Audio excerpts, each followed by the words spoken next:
प्रधानमंत्री आज हरियाणा के पानीपत में दूसरी पीढ़ी का एथेनॉल संयंत्र राष्ट्र को कर रहे हैं समर्पित।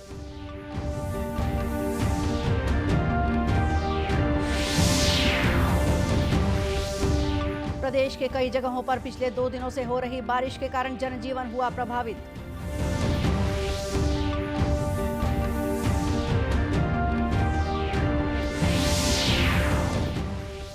राष्ट्रमंडल खेलों में रजत पदक जीतने के बाद गृहनगर लौटने पर आकर्षि कश्यप का हुआ भव्य स्वागत।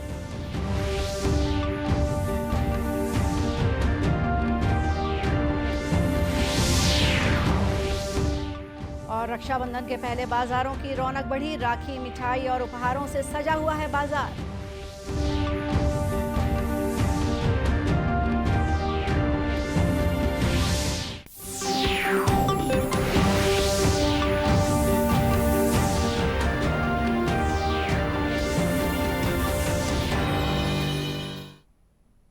नमस्कार, आप देख रहे हैं दूरदर्शन समाचार। मैं हूं गोपा सान्याल और अब समाचार विस्तार से। आज विश्व जैव ईंधन दिवस है। इसका उद्देश्य पारंपरिक जीवाश्म ईंधन के विकल्प के रूप में गैर जीवाश्म ईंधन के महत्व के बारे में जागरूकता पैदा करना। इस वर्ष का थीम है कार्बन न्यूट्रल वर्ल्ड की ओर जैव ईंधन। यह दिन सर रुडोल्फ डीजल के अनुसंधानों को सम्मान देने के लिए भी मनाया जाता है, जिन्होंने वर्ष 1893 में मूंगफली के तेल से इंजन चलाया था। जैव ईंधन से कच्चे तेल पर आयात की निर्भरता को कम करने, पर्यावरण को स्वच्छ बनाने, किसानों की आय में वृद्धि और ग्रामीण क्षेत्रों में रोजगार सृजन के अवसर मिलते हैं। सरकार ने जून 2018 में जैव ईंधन 2018 पर राष्ट्रीय नीति को मंजूरी दी। इस नीति का उद्देश्य वर्ष 2030 तक 20% इथेनॉल मिश्रण और 5% बायोडीजल सम्मिश्रण तक पहुंचना है। भारत सरकार ने 2014 से जैव ईंधन के सम्मिश्रण को बढ़ाने के लिए कई पहल की है। गौरतलब है कि प्रधानमंत्री नरेंद्र मोदी आज हरियाणा के पानीपत में एथेनॉल संयंत्र का वीडियो कॉन्फ्रेंस के माध्यम से लोकार्पण कर रहे हैं। यह संयंत्र देश में जैव ईंधन के उत्पादन और उपयोग को बढ़ावा देने के सरकार के विभिन्न उपायों के तहत है और ऊर्जा क्षेत्र को अधिक सुलभ, सक्षम और कुशल बनाने के प्रधानमंत्री के प्रयासों के अनुरूप है। दूसरी पीढ़ी के इस एथेनॉल संयंत्र का निर्माण भारतीय तेल निगम लिमिटेड ने 900 करोड़ रुपए से अधिक की लागत से किया है। यह परियोजना कचरे से कंचन उत्पादित करने के भारत के प्रयासों में एक नया अध्याय जोड़ेगी। इससे लगभग 2 लाख टन पराली से प्रतिवर्ष 3 करोड़ लीटर एथेनॉल बनाया जा सकेगा और लगभग 3 लाख टन कार्बन डाइऑक्साइड के बराबर ग्रीन हाउस गैसों का उत्सर्जन कम करने में भी मदद मिलेगी। और आइए इस संबंध में और अधिक जानकारी लेते हैं राष्ट्रीय प्रौद्योगिकी संस्थान रायपुर के बायोटेक्नोलॉजी विभाग की सहायक प्राध्यापक डॉक्टर जे सत्या से। हेलो सत्याश्वरी मैडम, नमस्कार। दूरदर्शन समाचार में आपका स्वागत है। नमस्कार, थैंक यू। सत्याश्वरी मैडम, हम आपसे ये जानना चाहेंगे कि वैकल्पिक ईंधन की आज के समय में क्या जरूरत है? तेल, कोयला और प्राकृतिक गैस सहित जीवाश्म ऊर्जा स्रोत जिससे पौधे और जानवर बने मर गए और धीरे धीरे दफन गए, दिन बाय दिन कम होते जाते हैं। जैसे वैकल्पिक ईंधन के उपयोग से जीवाश्म ईंधन के उपयोग की बचत होती है और कचरे को लैंडफिल में भेजा जाता है, इसलिए पर्यावरण के लिए अनुकूल है। तो जीवाश्म ईंधन के जीव ईंधन से बदलने के कई लाभ, हमने वो वैकल्पिक ईंधन को जीवाश्म ईंधन को रिप्लेस करने के लिए पौधे और जानवर को रिप्लेस करने के लिए जो कि संपूर्ण संसाधन है जैव ईंधन के नवीकरणीय और एग्जॉस्टेबल रिसोर्सेस के साथ से वो उत्पन्न होते हैं। जी, बहुत अच्छी जानकारी दी सत्याश्वरी मैडम। मैं ये जानना चाहूँगी कि चूंकि ये वैकल्पिक जो ईंधन बनाने की जो प्रक्रिया है या इसकी जो निर्माण की जो तकनीक है वो काफ़ी महंगी होती है, तो क्या क्या सोर्सेज होते हैं वैकल्पिक ईंधन के जिसे हम आगे जाकर आने वाले भविष्य में उसके जो हम फ्यूल बनाएंगे उसमें उसकी जो लागत है वो कम हो और उसकी कीमत कम हो सके? वो वैकल्पिक ईंधन के लिए रिप्लेस करके बायोडीजल को हम लोग अक्षय स्रोतों से उत्पादित एक तरल ईंधन है, जैसे कि नए और प्रयुक्त वनस्पति तेल, पशु वसा, पेट्रोलियम आधारित डीजल ईंधन के लिए एक क्लीनर बर्निंग प्रतिस्थापन करे। और बायोडीजल नॉन टॉक्सिक है और बायोडिग्रेडेबल है और अल्कोहल से वनस्पति तेल, पशु वसा, ग्रीस को साथ मिलाकर बनाया जा सकता है। जी जी। बहुत अच्छी जानकारी दी कि इससे पर्यावरण भी प्रदूषित होने से बचेगा और कार्बन डाइऑक्साइड के जो उत्सर्जन है उस पर भी मदद मिलेगी, वो कम हो सकेगा। बहुत बहुत धन्यवाद सत्या ऐश्वर्य जी, हमसे बातचीत करने के लिए बहुत धन्यवाद। तो खबरों में आगे बढ़ते हैं। प्रदेश के कई जगहों पर पिछले 2 दिनों से हो रही बारिश के कारण जनजीवन प्रभावित हुआ है। राजधानी रायपुर में भी तेज बारिश के कारण जलभराव की स्थिति है। निचली बस्तियों में पानी भरने के कारण लोगों को परेशानियों का सामना करना पड़ रहा है। सड़कों में भी पानी भरने से आवागमन प्रभावित हो रहा है। मौसम विभाग के मुताबिक बंगाल की खाड़ी से लेकर तटीय ओडिशा तक सक्रिय अवदाब के असर से छत्तीसगढ़ में बारिश के आसार बने हुए हैं। साथ ही ऊपरी हवा में चक्रवात और द्रोणिका का असर भी है। मौसम वैज्ञानिक JR साहू ने बताया कि भैरमगढ़ में 160 मिलीमीटर, आरंग में 90 और रायपुर में 80 मिलीमीटर बारिश रिकॉर्ड की गई। उन्होंने बताया कि अनेक स्थानों पर अगले 24 घंटों के दौरान भारी से अति भारी बारिश होने की संभावना है।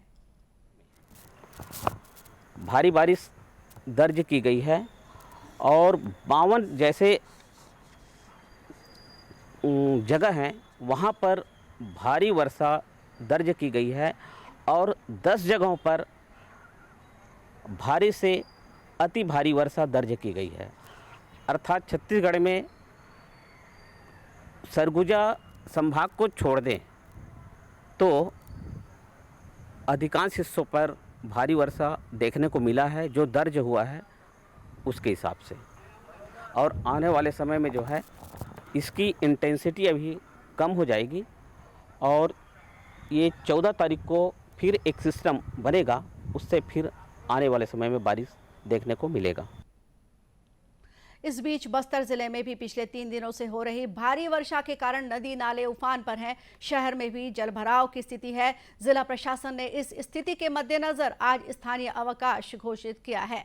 मिली जानकारी के मुताबिक भारी बारिश के कारण इंद्रावती, मारकंडी, शबरी, दूध, मिढ़की नदियां खतरे के निशान के ऊपर बह रही हैं, जिसके कारण राष्ट्रीय राजमार्ग क्रमांक 163 पर आवागमन बाधित है। वहीं कांकेर जिला मुख्यालय से 85 गांवों का संपर्क टूट गया है।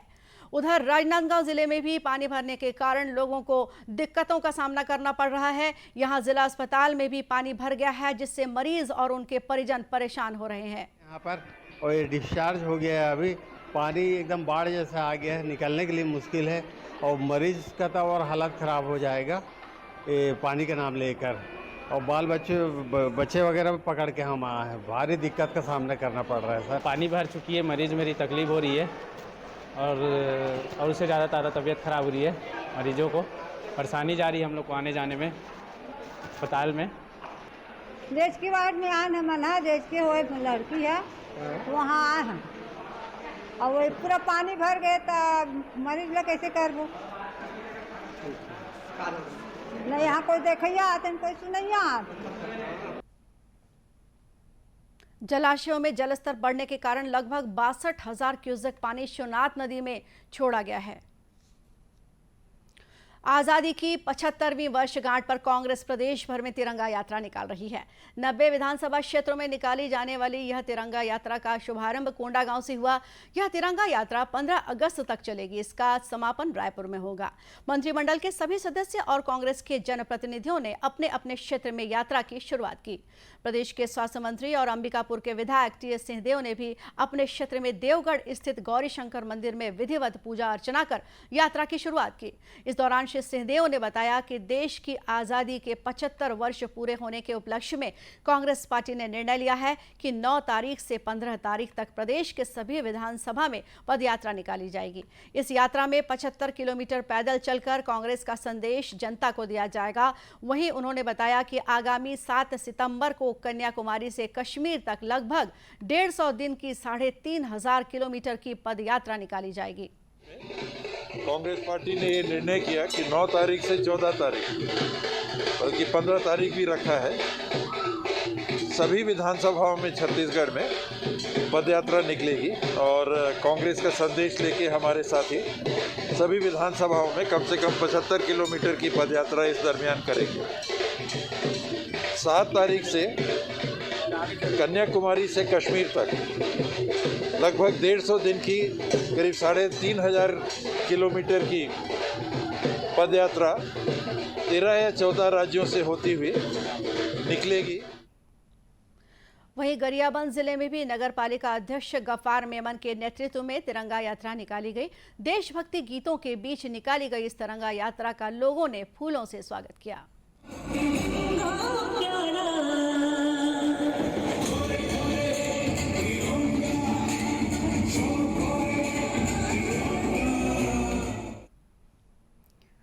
तिरंगा यात्रा के दौरान लोगों को तिरंगा का वितरण भी किया जा रहा है। आज़ादी का अमृत महोत्सव के तहत आज रायपुर में भारत तिब्बत सीमा पुलिस बल और वन विभाग ने मैराथन प्रतियोगिता और तिरंगा यात्रा का आयोजन किया। कार्यक्रम के दौरान लोगों को तिरंगा के महत्व के बारे में जानकारी दी गई। ऊर्जा पार्क से शुरू होकर यह मैराथन वीआईपी रोड तक निकाली गई। मैराथन प्रतियोगिताओं के विजेताओं को सम्मानित किया गया। वहीं कार्यक्रम के दौरान आईटीबीपी के पाइप बैंड ने अपनी प्रस्तुति से समा बांध दिया। इसके अलावा इंदिरा कला संगीत विश्वविद्यालय के विद्यार्थियों ने भी मंत्रमुग्ध करने वाली प्रस्तुतियां दी। और अब खेल। राष्ट्रमंडल खेलों में देश के लिए रजत पदक जीतने के बाद बैडमिंटन खिलाड़ी आकर्षि कश्यप अपने गृह नगर दुर्ग वापस लौट आई है। दुर्ग जिले के भिलाई में आज उनके प्रशंसकों और खेल प्रेमियों ने फूल मालाओं से उनका स्वागत किया। इस मौके पर उन्होंने अपने पदक का प्रदर्शन भी किया।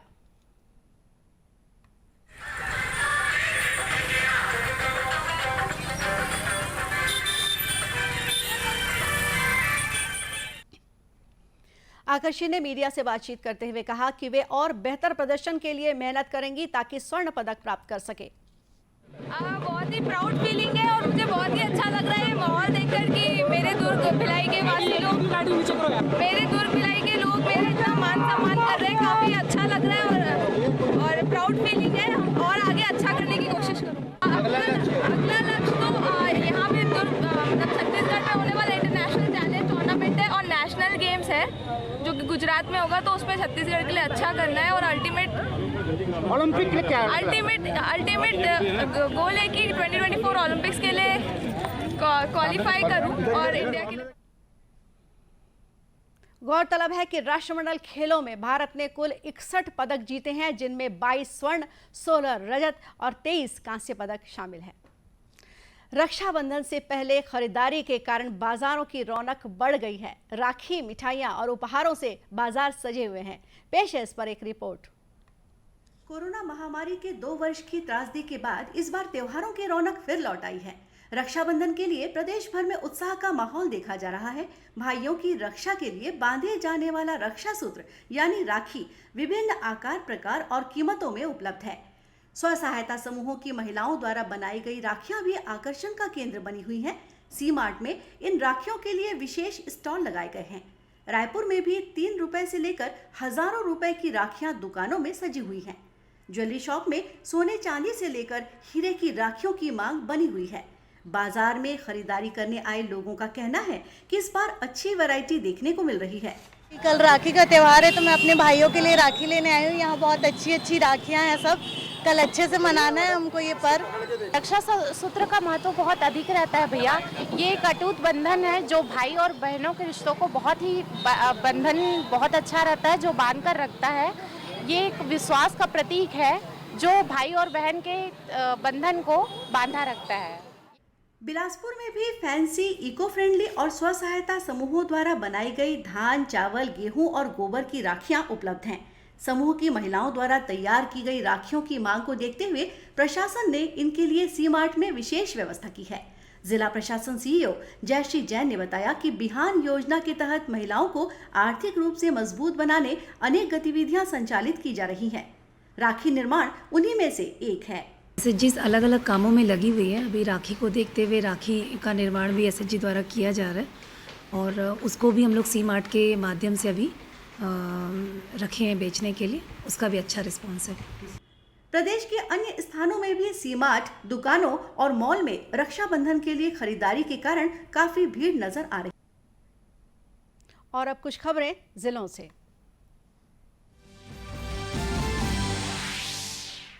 दुर्ग संभाग के कमिश्नर महादेव कांवरे ने साजा में कहा कि हर बच्चे को उच्च शिक्षा का अधिकार मिलना चाहिए। उन्होंने कहा कि प्रतियोगी परीक्षाओं के लिए भी बच्चों को तैयार करने के लिए सरकार कई योजनाएं चला रही है। ये बात उन्होंने आदिवासी समाज द्वारा आयोजित कार्यक्रम में कही। दंतेवाड़ा जिले के किरंदुल में आज़ादी के अमृत महोत्सव के मौके पर फ्रीडम रन का आयोजन किया गया। इस कार्यक्रम में एनएमडीसी के अधिकारियों, कर्मचारियों और स्कूली विद्यार्थियों ने हिस्सा लिया। फ्रीडम रन से पहले जुम्बा किया गया। कार्यक्रम के बाद प्रतिभागियों को पुरस्कृत किया गया। और इसी के साथ ही समाचार बुलेटिन यही समाप्त हुआ। नमस्कार।